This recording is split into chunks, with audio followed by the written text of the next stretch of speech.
Hi, Personal Health and Wellness. Welcome to Chapter 2, our Fitness Principle Talk. We are going to begin on page 30 of your textbook. And on page 30 of your textbook in Chapter 2, it gives us three terms that we need to begin with. And of these terms, they're fairly familiar to you because we talked about these in Chapter 1, or at least one of them we talked about in Chapter 1, and that is physical fitness. And what is physical fitness? And it is simply the ability to perform moderate to vigorous levels of physical activity without undue fatigue. And I want you to really kind of hinge on that for just a minute, because many of the things that we do throughout our day, our occupation, our activities of daily living, the things we do around the house, they cause us to have fatigue. And so what we have to consider is we're going to do something that will help us to not have fatigue in those things that we are doing anyways. And so we're going to be very structured with that. And in fact, that's what we're going to see out of these next two definitions. Physical activity is any bodily movement produced by skeletal muscle that results in an energy expenditure. So we know, probably because we've taken other classes that have talked about this, that our bodies use energy just in everyday things. So even if you don't move a lot after you wake up, you're still using energy. And that energy is we're making metabolic processes happen that move food through our body, or they help oxygen get to the important parts of our body that need it. And so that takes an energy requirement to do. And so physical activity, though, is that of skeletal muscle. Are we actually getting up and moving our skeleton in a specific way, and doing it to expend energy? And then the third term is exercise, and that is a physical activity. So we're using our energy that is planned and structured. We're actually going out and saying, this is what I'm going to do, whether that be a 30-minute pickup game of basketball or 45 minutes in a weight room doing weightlifting exercises.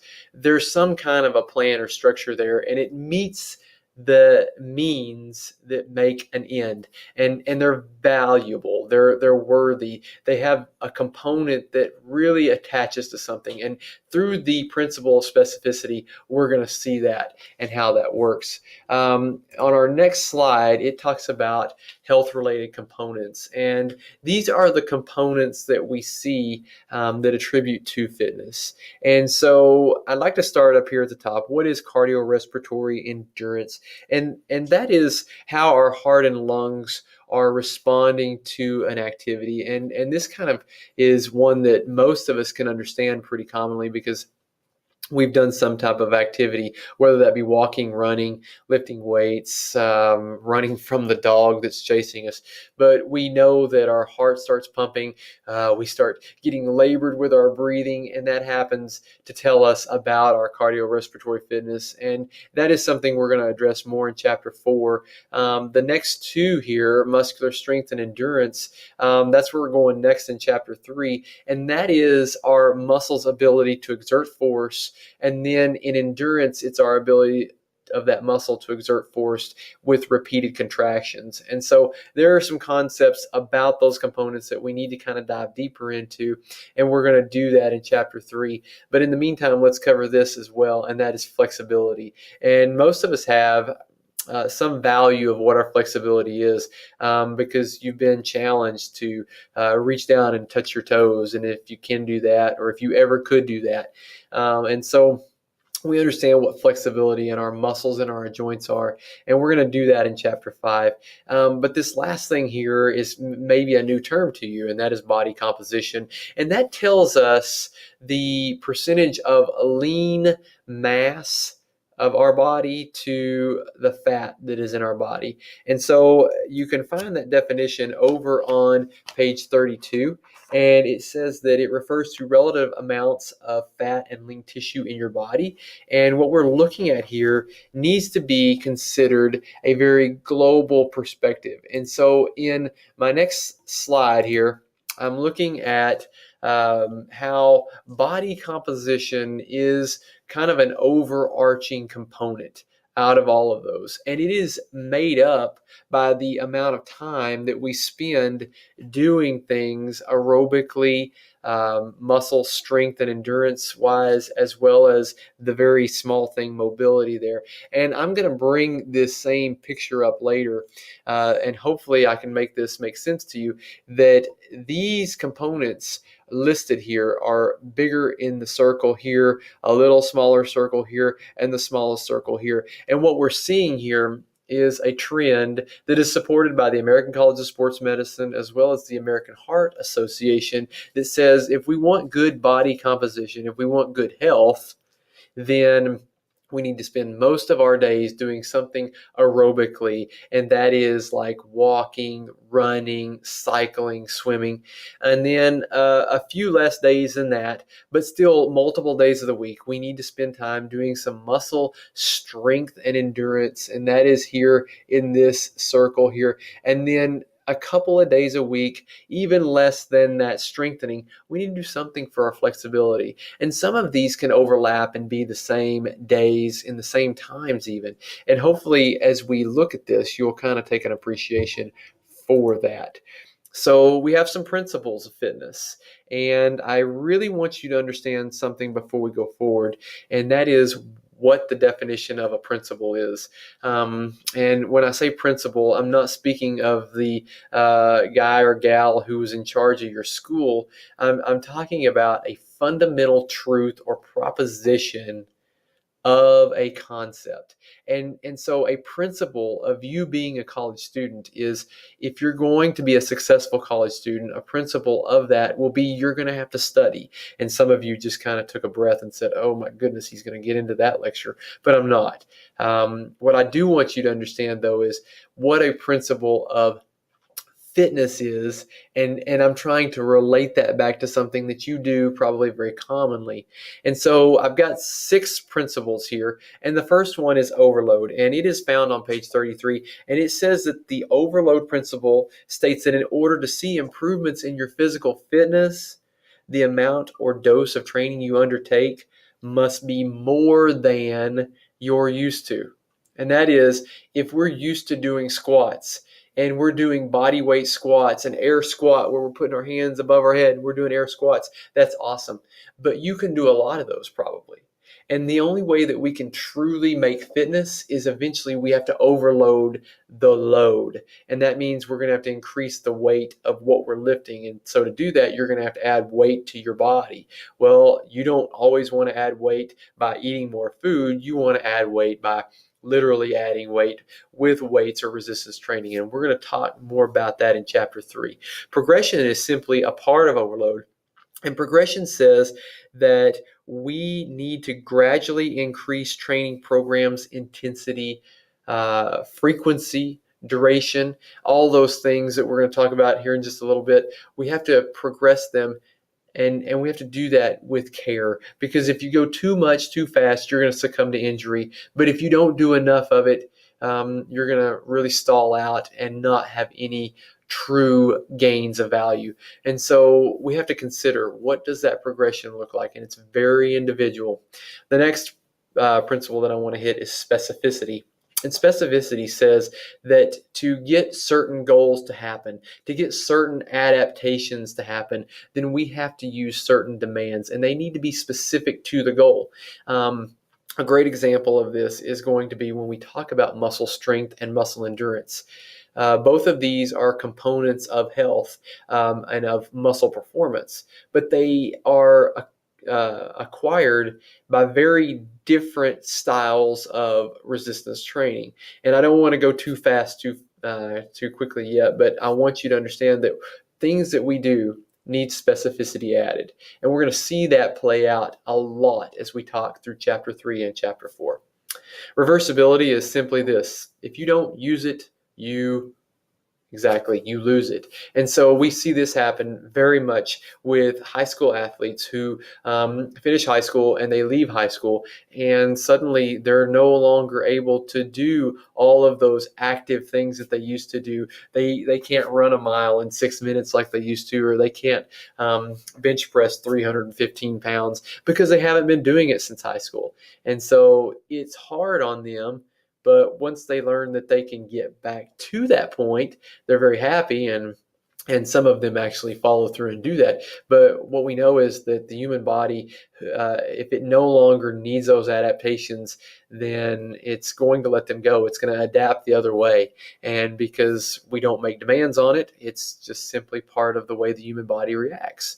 Individuality tells us that every person needs a very specific plan, and they have very special needs. And I could go on this whole principle through the whole talk, and I can't do that because I don't want to hijack the whole lecture here, but individuality is crucial. We have to understand that different people are going to do different things, and it's based on their biology, but it's also based on their goals. And so we have to understand that as a person, we don't want to push them in a direction that either they are not capable of going or they don't want to go. Rest and recovery. Yep, it's a principle. It's a fundamental truth. We cannot work out 7 days a week. We shouldn't, because it's not going to last very long. I do know people who will kind of play with this, and they'll do, maybe 2 weeks worth of activity, and then they take a longer break. And as long as they're taking that longer break, everything's going to be good. But they must get the rest, and they must get the recovery. Recovery comes from an active perspective where we just do some activity, but it's lighter, or possibly it comes from complete rest. And it also comes from the foods that we eat and the sleep that we get. And so these are crucial components because they are fundamental truths that we need to continue using in our fitness principle or fitness protocol. How much exercise is enough? Well, there are minimal physical activity guidelines on page 36 and table 2.1. And what I want you to understand is that we have to get a specific amount of exercise to make adaptations occur. There is a minimal stimulus threshold, and that basically tells us that if we want to make gains through our exercise, and listen, if you are committed to exercise, you want to see results. You want to see some muscles come about. You want to see some fat loss. You want to see some fitness gains. So you want to see that happen. And if you truly want to see that happen, you have to meet the threshold. If you don't, you're not going to get some of the things that you want. And if you don't get what you want, you're not going to continue, because you're going to be that person who says, I worked out for, 2 weeks and I saw nothing, so I quit. Well, 2 weeks was not long enough, for one thing. But the other thing is what were you actually ever meeting the threshold of activity? And sometimes that's a pretty uncomfortable level of activity. It's going to test you physically. And so we have to understand that if we're going to meet that threshold, there may be some, and I hate to use this word because it scares a lot of people off, but some pain involved with our activity. So on page 36, it tells us that a key guideline for health is that we need 150 minutes of activity per week. Now, I want you to think about something. Where have you heard that before? You got it. Chapter 1. We said this in chapter 1, and we pointed this out. This was crucial, that 150 minutes of our 10,000 plus minute week needs to be spent doing something physically active. Now, let me ask you, do you remember what physical activity is? It has a plan to it if it's exercise. It's structured if it's exercise. But physical activity means you're using your skeletal muscle to expend energy.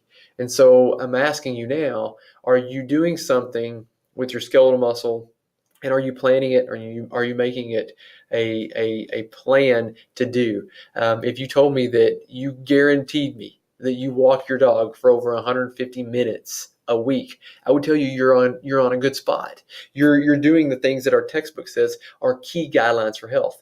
But are you making any gains? Because you may not have hit a stimulus threshold to make those gains. And so that's something we're going to kind of get into. For additional weight loss, though, or additional fitness and weight loss benefits, it tells us that we need far more than that.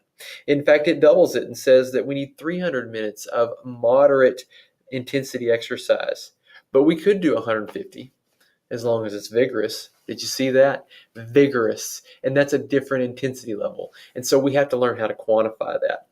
So let me take you to the next slide, and that is talking about how to structure our fitness week to make it work for us, but also to meet that stimulus threshold and then to give us some options on how to do it. So we do this with the FITT formula. And I have to tell you that out of everything in this textbook, I love the FITT formula. And one of my goals personally is that you take this and you understand what the FITT formula is, and you leave this class with a great appreciation of the FITT formula and how to apply it.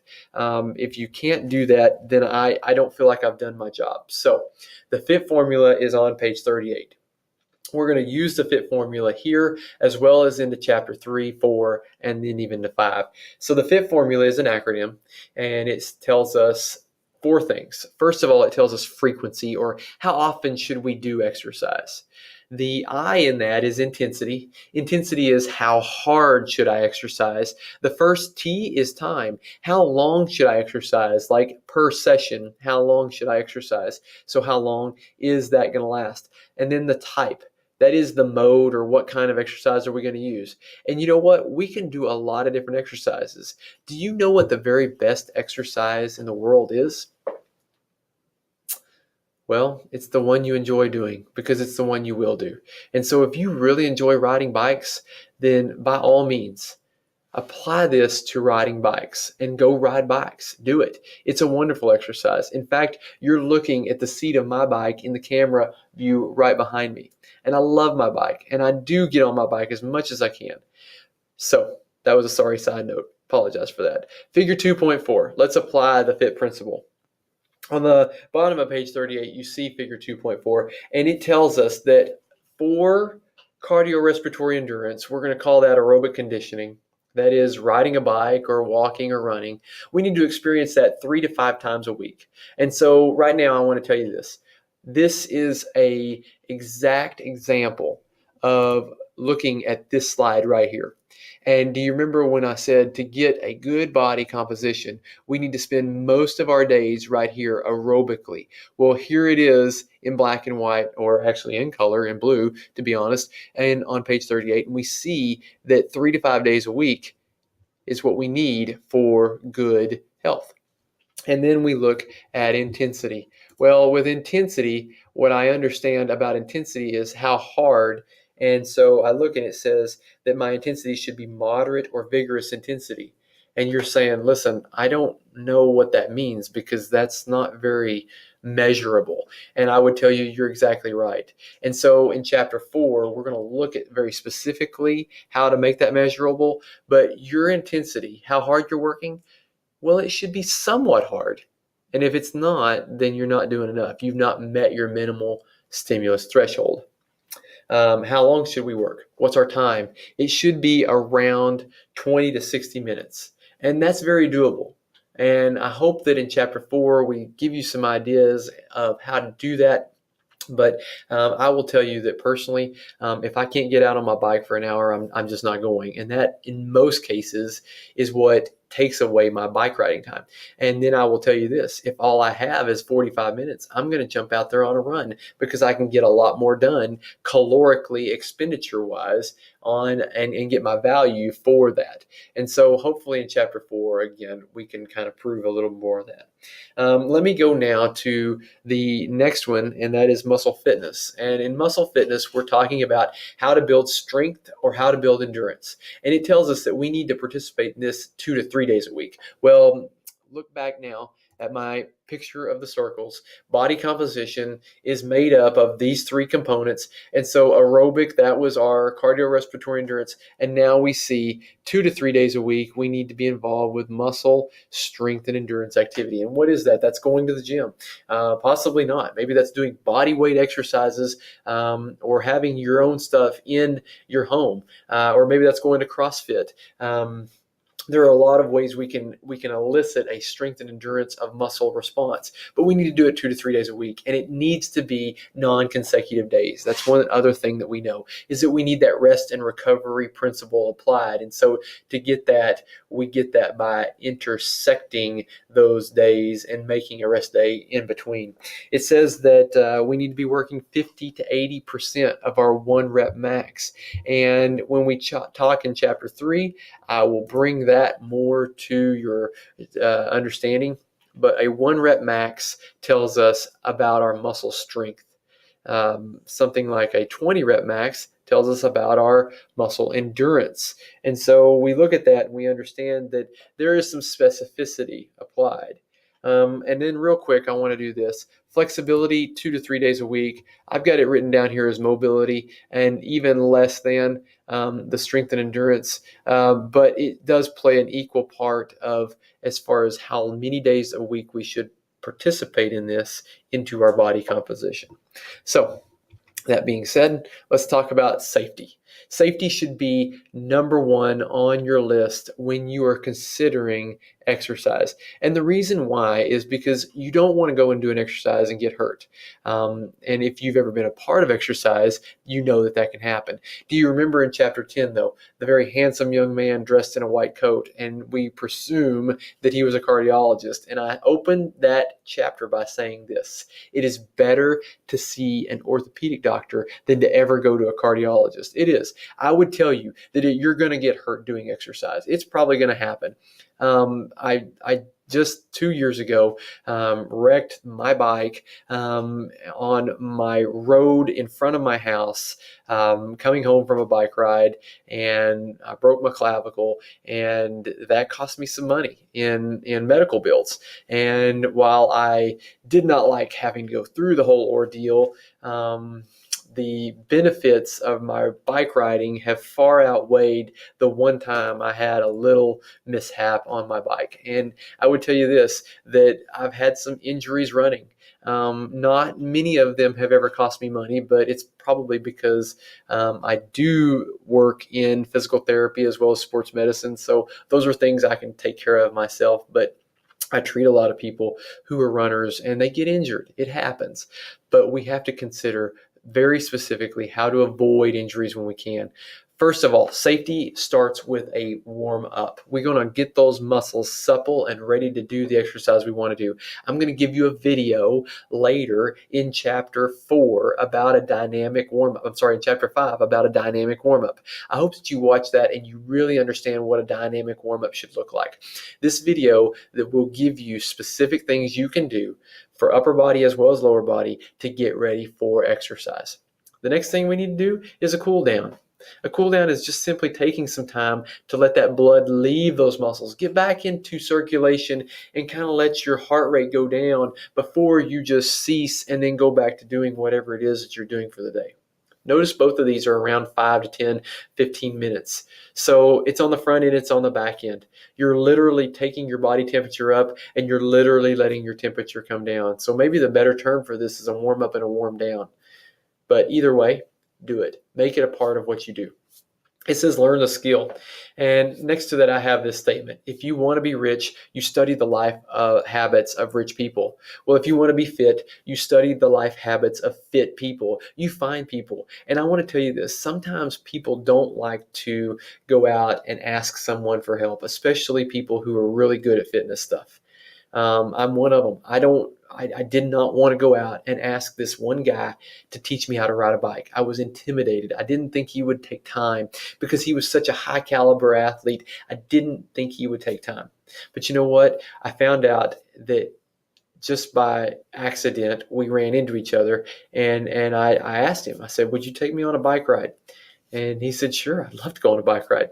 And I found out how to ride a bike that day.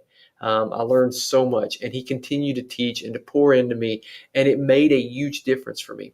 And what I find considerably every time I've asked this question to people who are good at their sport, would you teach somebody how to do it? And they say, yeah, I'd love to, because they do know how to do it and they have a heart for that. So please ask those people. And you know what? If you have a bad experience, you contact me directly and I'll connect you with someone who does have a heart for that, and they'll help you learn. Fueling properly. This is something we'll talk about in chapter 7 and 8, how to fuel right for your exercise. But I touch on it a little bit at the end of chapter 3. But the right foods at the right time. And timing is so critical with nutrients. I can tell you that you probably know this, that if you eat a lot of food late in the day, like close to bedtime, you pay for it the next day or maybe even all night. And so nutrient timing is critical, but the right foods are too. And we really need to give that to the chapter that we're going to in chapter 7 and 8. And then your gear. You can get by on the cheap. You can. You don't have to buy Nike and Under Armour for everything that you wear. You can do it better. Walmart, Academy, these places exist and they have a proprietary or a generic brand that they make and sell. And it's cheaper and it works good. So please don't always think that you have to have name brand. You don't. And you know what? There is some gear you do need. You need appropriate things for your sport, and we'll kind of touch that as we go through. But consider what it is that you have to have versus maybe just what you want to have. That is the last thing on our conversation today about looking at fitness principles, and you're going to see a little typo right here. I'll just go ahead and point that elephant out in the room. Sorry about that. But factors to consider when beginning is your age. If you're older, then you need to take it easier. Weight is another thing. If you're heavier or you're on the lighter end of where you should be, you may have some health risks in starting. And so if that's the case, please consult someone who is able to counsel you on the appropriate ways to begin the activity that you're looking at doing. Your current fitness level. Most of us who start a program, right, don't have great fitness. And so we need to consider that. Even though we were really good 5 years ago in high school, we may not be now. 5 years is a long time. So be careful as you approach exercise for the first time or you're coming back.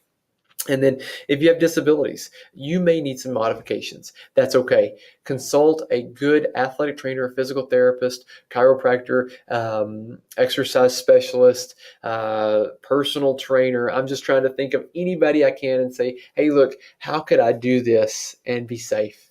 They'll tell you. They'll give you some ideas. And if they don't know, they should refer, because that's what a good practitioner would do. Special health concerns. And this comes in with specific to athletes or people who are being athletic who may need something extra, like a diabetic, or you have a history of cardiovascular disease. And so I want you to consider, if that's you and you have a special health concern, talking again to those same practitioners. Say, listen, what modifications do I need here for this disease or this problem? So that being said, I hope you enjoy chapter 2, and I'll see you in chapter 3.